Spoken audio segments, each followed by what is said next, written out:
Alright, what's going on, guys? Iceey here, and today I'm bringing you guys a pretty cool little video. What you guys are going to be watching on your screen is a 30 and 4 public match free-for-all, and I'm absolutely going off. As you guys know, I consider myself the worst player to ever test to stick to public matches. So whenever I go off like this, I like to bring it to you guys, so you guys have a good video to enjoy.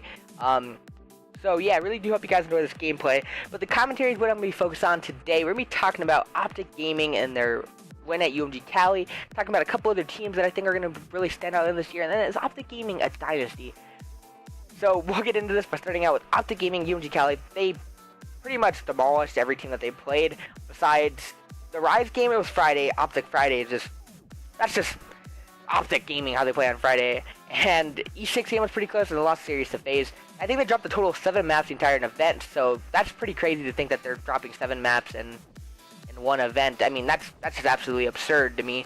You drop that little bit of maps, and they just absolutely destroyed every team. The E6 game was probably the craziest game I've ever personally watched. Like, wasn't necessarily seem like the closest game. It was a 3-1 in OpTic Gaming's favor, but every single map was just so close, except for the hardpoint. They got blown out in the hardpoint. I think the uplink they got blown out too, but it just felt like such a close series. There's just so much energy, so much just crazy things going on. The CTF, literally, one guy from E6 got the flag, took it all the way to the back base in overtime. They were down 1, took it all the way to the back base. Literally was gonna go down to slam it in for the cap. Crimson shuts him down, pulls the flag, starts going, gonna go for the game-winning cap.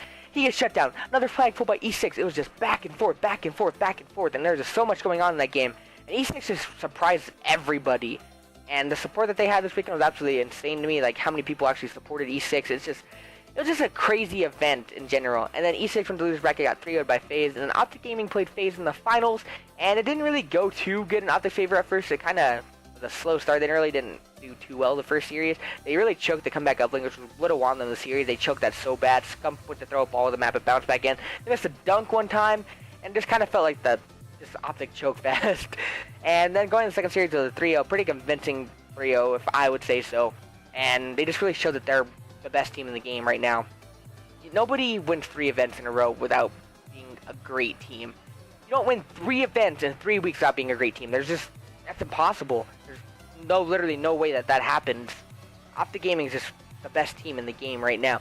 But the teams that I think are going to be really good in these next couple of events are going to be Elevate, FaZe, and E6. E6 not going to X Games, unfortunately. They're not in the league. They're not, like, I don't know. They were just an amateur team before this event. But Elevate and I think FaZe are going to be top 3 teams at X Games as well as OpTic. I don't really know who's going to take what, but those are just what I'm feeling are going to be the top 3 placings at the next event. Elevate is just a really great team. Temp's a god. TJ is really good.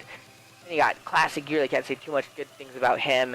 And I don't even know who their 4th is. Slack's a really great player. He's really underrated. And honestly, I think they're a great team. I think that they're going to be top 3 team in the next couple events. And then FaZe, as you saw what they did, the OpTic Enable, Zuma, Slasher, and Hook. They're just a bunch of like up-and-coming players. And they're just really great players all around. And then you got, of course, OpTic Gaming, Scumpy, Formal, Crim6, and Karma. 4 of the 4 best players in the game by far. There's no determining that. But with OpTic Gaming at Dynasty, do I think that OpTic Gaming is going to win a lot more events this year? Are they going to be the next EG/Complexity? Honestly, I think OpTic Gaming has the potential to do it. As a matter of fact, that they show up to the events on Fridays and don't put themselves in bad situations where they have to win every single match that they're going to play. They don't put themselves in loser bracket early inside like of a series. So it all depends on how they show up, in my opinion, and I think that's going to be like a big deal for them coming up these next couple events. But I don't hope they win every single event this year, because then it's just going to be boring just because we're already going to know who's going to win. But I do think that they have a really good shot at it, and honestly, I think they're going to be considered the best dynasty to ever touch esports, or at least Call of Duty esports for that matter, and like history. There's just no way that you're not going to have a great time winning with Crim6, Scump, Formal, and Karma on a team. It just seems like it's going to be impossible. So anyways, I hope you guys enjoyed this video. If you guys did, please give it a like. If you guys want to see more videos of me talking about the protein and stuff like that, please let me know. And as always, guys, this has been Iceey. I'll see you guys in my next video.